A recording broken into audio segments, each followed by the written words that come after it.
Alors, nous avons ici un document que je viens de découvrir, mais qui en fait ne m'annonce rien de bon, si ce n'est que j'avais. Enfin, je fais partie des personnes qui étaient déjà au courant de la magouille. Alors, document BFM TV, hein. Bon, la lettre au français d'Emmanuel Macron dans laquelle il annonce sa candidature. En effet, je vous avais dit, en fait, je fais partie de ces gens qui sont au courant que Emmanuel Macron allait annoncer sa candidature. Eh ben oui, il est reparti pour un nouveau mandat. Alors, ici, on va lire cet article. Le chef de l'État officialise après des mois de faux suspense. Quand même. Au moins BFM TV a été honnête sur ce coup. Sa candidature à un second mandat. Voici l'intégralité de cette missive. Ça veut dire une lettre. Emmanuel Macron entre dans l'arène. Le président de la République officialise ses intentions pour l'élection présidentielle. Il sera bien candidat à un second mandat et en fait l'annonce dans une lettre aux Français que BFM TV dévoile ce jeudi soir. Nous reproduisons ci-dessous l'intégralité de la missive du chef de l'État. Mes chers compatriotes, oh là, ça commence fort. Depuis 5 ans, nous avons traversé ensemble nombre d'épreuves. Alors je crois que le mot ensemble est vraiment une exagération. Bon. Terrorisme, hein? Pandémie, retour de la violence, violence policière aussi, hein, violence étatique en fait. Violence étatique contre le peuple de France. Guerre en Europe, oui, guerre qui aurait pu être facilement évitée. Hein, excuse-moi, en faisant preuve de diplomatie. Mais bon, la diplomatie, en même temps, quand on envoie ses chars, quand on envoie l'armée de France contre les Français, ben, il y a un moment donné, ouais, ça va plus, quoi. Désolé, on peut plus trop parler de diplomatie ou de démocratie, là.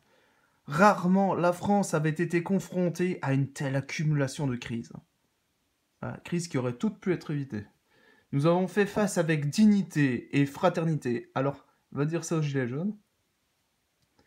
Nous avons tenu bon sans jamais renoncer à agir.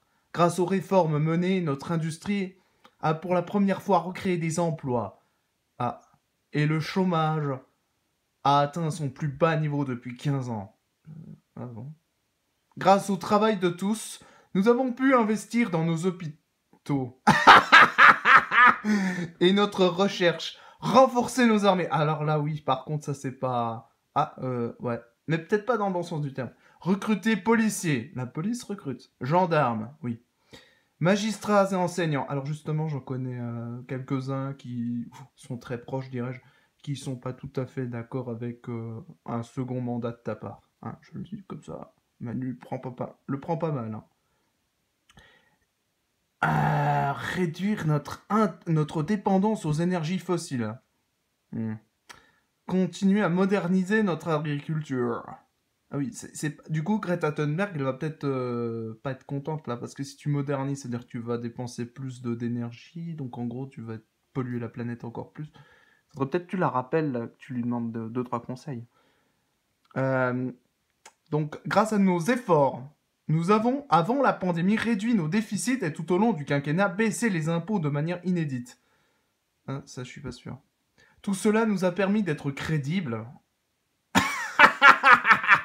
et de convaincre nos principaux voisins de commencer à bâtir une Europe puissance, capable de se défendre et de peser sur le cours de l'histoire. Ouais, je pense on sera comme les énergies fossiles, hein, on sera des fossiles. Nous n'avons pas tout réussi. Ah, quand même. Il est des choix qu'avec l'expérience acquise auprès de vous, je ferai sans doute différemment. Mais les transformations engagées durant ce mandat ont permis à nombre de nos compatriotes de vivre mieux. Ah, à la France de gagner en indépendance. Ah là là. Et les crises que nous traversons depuis 2 ans montrent que c'est bien ce chemin qui doit être poursuivi. Oui, bah vivement le Frexit alors. Nous connaissons des bouleversements d'une rapidité inouïe, menaces sur nos démocraties. Quoi? Montée des inégalités. Changement climatique. Transition démographique.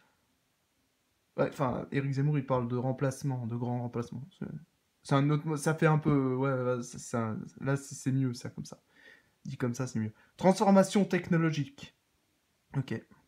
Ne nous trompons pas, nous ne répondrons pas à ces défis en choisissant le repli ou en cultivant la nostalgie. Ah oui, oui. Non mais il faut vivre comme dans le futur, parce que de toute façon, ça a fait ses preuves, hein, c'est bien connu. C'est en regardant avec humilité et lucidité le présent, en ne cédant rien de l'audace, de la volonté et de notre goût de l'avenir que nous réussirons. L'enjeu est de bâtir la France de nos enfants. Ce que tu n'as pas, Manu.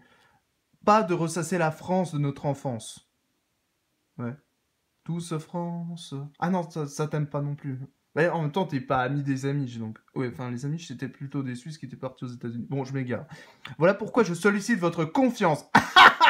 Alors là, là c'est de l'humour. C'est très bien, Manu. Tu es sur la voie de l'humour. Un jour, tu nous feras rire. Pour un nouveau mandat de président de la République. Je suis candidat pour inventer avec vous, face au défi du siècle, une réponse du siècle. Le truc là où ils vont dîner, là, c'est le dîner du siècle? Non, je sais pas, je demande. Non, parce que la bête de l'événement est là, tout ça, ça m'a fait un peu penser à tout ça. Une réponse financière, française, pardon, oh, lapsus révélateur, et européenne singulière. Je suis candidat pour défendre nos valeurs monétaires, que les dérèglements du monde menacent, bien sûr. Je suis candidat pour continuer de préparer l'avenir de nos enfants. Oh, oh là, c'est peut-être pas bon signe ça. Et de nos petits-enfants. Oh là, j'ai pas trop envie d'en parler. Ah, parce que si ça fire en Joe Biden, là, ça craint hein, quand même. Pour nous permettre aujourd'hui comme demain de décider pour nous-mêmes. Alors ça, j'aimerais bien, mais... T'es indépendantiste du coup maintenant? Ah, c'est bon. Il n'y a pas d'indépendance sans force économique. Il nous faudra donc travailler plus et gagner plus. Et Nicolas Sarkozy. Et poursuivre la baisse des impôts pesant sur le travail et la production, pour ne pas nous laisser imposer par d'autres les technologies qui rythmeront demain notre quotidien. Ah oui, tu parles de métaverse. Il nous faudra aussi continuer d'investir dans notre innovation et notre recherche afin de placer la France en tête dans les secteurs qui, comme les énergies renouvelables, le nucléaire, les batteries, l'agriculture, le numérique ou le spatial feront le futur et nous permettront de devenir une grande nation écologique. Ah, le nucléaire écologique. D'accord. Celle qui, la première, sera sortie de la dépendance au gaz, au pétrole et au charbon. Ah oui, en gros, tu veux sortir de la SDN, de la Société des Nations, et surtout de la Russie. Oh. Je sais pas si ce sera possible, mais bon, c'est un projet. C'est notre projet, voilà. Un jour, peut-être. Inch'Allah. C'est à la condition de cette reconquête productive par le travail que nous pourrons préserver et même améliorer ce modèle social auquel nous tenons tant et qui a fait ses preuves. Oui, on l'a vu, hein, ça a fait ses preuves. Ouais. Nous lutterons contre les inégalités, non pas en cherchant à les corriger toujours trop tard, quand nous y attaquons à la racine Molière. Nous ferons en sorte que tous les enfants de France aient les mêmes chances, que la méritocratie républicaine redevienne une promesse pour chacun. Promesse électorale? Pour cela, la priorité sera donnée à l'école et à nos enseignants, qui seront plus libres, plus respectés et mieux rémunérés. Merci pour cette belle promesse électorale, Manu. On la retient aussi. Nous investirons pour permettre à chacun de vivre le grand âge à domicile tant qu'il le peut, pour rendre les maisons de retraite plus humaines, bien sûr, on y croit. Nous poursuivrons sans relâche notre travail pour l'inclusion de nos compatriotes en situation de handicap. Merci Manu, c'est gentil. Moi aussi j'aime les bisous. En matière de santé, nous opérerons la révolution de la prévention et ferons reculer les déserts médicaux. Ah bah non, moi je préfère que ce soit le désert, parce que là, jusqu'à présent, c'était l'usine, hein, l'hôpital. Mais bon, c'est l'hôpital qui se fout de la charité en même temps. La force de notre modèle social est là, dans cet investissement dans l'humain tout au long de la vie qui donne confiance aux familles. Ah bah ça c'est une première nouvelle. Et a fait de la France l'un des pays d'Europe à la plus forte natalité. Ah bah donc du coup c'est la crise alors. Défendre notre singularité française implique enfin de promouvoir une certaine manière d'être au monde, un art de vivre millénaire, enraciné dans chaque région, chaque canton. Ah non, non là tu dévis. Moi je pensais à autre chose. Ah non, je pensais au paradis fiscal, à la Suisse, tout ça. Non. Mais je suis un peu trop loin de tout ça. Bon, chaque ville et chaque village, que ce soit en métropole ou dans nos outre-mer, une histoire, une langue. Ah oui, d'accord. Une histoire, une langue. Astaghfirullah, j'allais dire. Une culture que lorsqu'on est français, on se doit de connaître, d'aimer, de partager. Une citoyenneté qui ne repose pas seulement sur des droits, mais sur des devoirs et un engagement de chaque jour. Amen. Parce que le respect des lois n'est pas négociable. Allah Akbar. Nous poursuivrons l'investissement dans nos forces de sécurité et notre justice. Tu diras ça à ce légionnaire qui me parlait de l'injustice française. Non mais oui, non mais va lui dire en face. Prends ton courage à deux mains hein. Et à aujourd'hui. Nous encouragerons l'engagement avec une ambition simple, former non pas seulement des individus et des consommateurs, mais des citoyens, faire des républicains. Mais on a vu ça avec les gilets jaunes, adieu la France. Bon. Tout au long de mon mandat, j'ai vu partout un esprit de résistance à toute épreuve. Merci Manu de reconnaître enfin le mouvement des gilets jaunes, des antipasses, des antivax. Ah, c'est peut-être pas ça, non, non. Une volonté d'engagement remarquable, une inlassable envie de bâtir la France des bâtisseurs, compagnons du devoir, les francs-maçons. Oui, ben c'est ça, c'est les Templiers, enfin tout le tralala un peu des croisades et chrétiens, cacaca. Hein.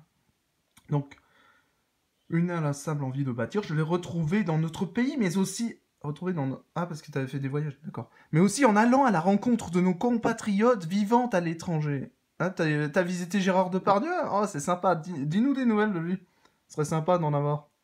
En chaque lieu, j'ai perçu le désir de prendre part à cette belle et grande aventure collective qui s'appelle la France. On se croirait sur Métaverse, en fait.